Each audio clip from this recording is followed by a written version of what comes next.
Ya.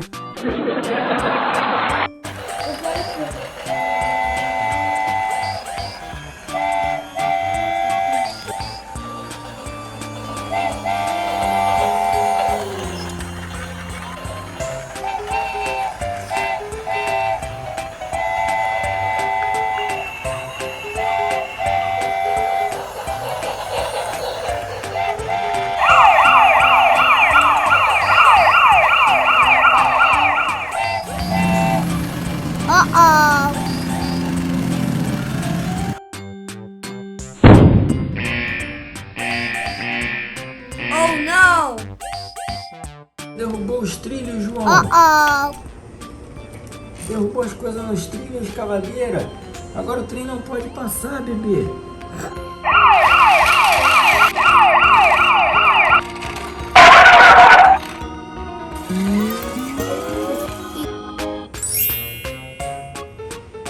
Ya.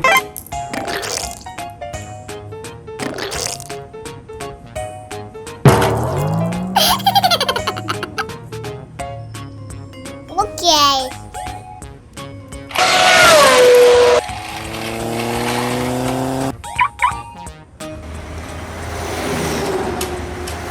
Agora o caminhão vai ter que vir aqui para pegar as coisas que caíram em cima do trilho. Ok.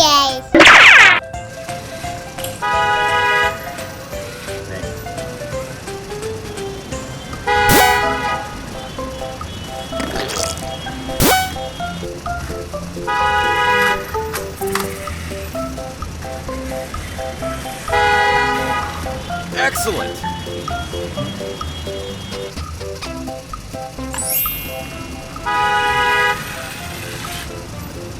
Alô.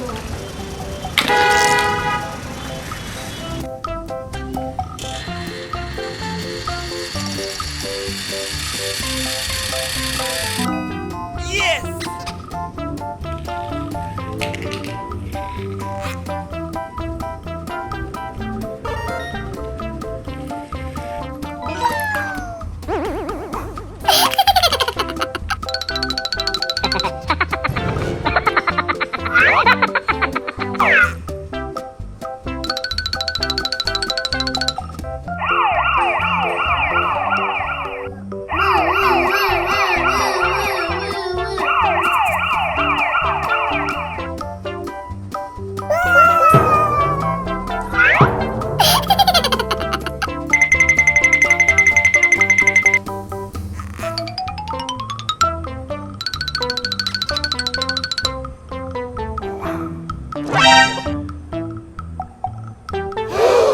Oh não! Vamos consertar.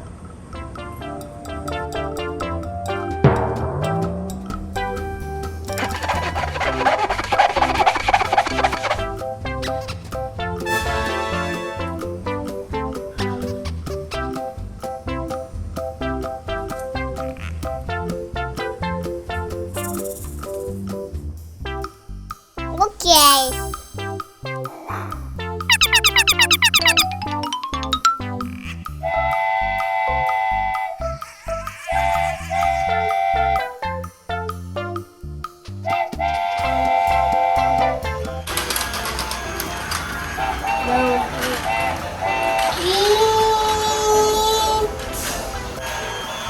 It's better for me.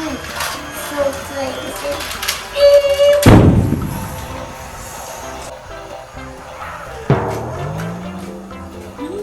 Caiu tudo agora.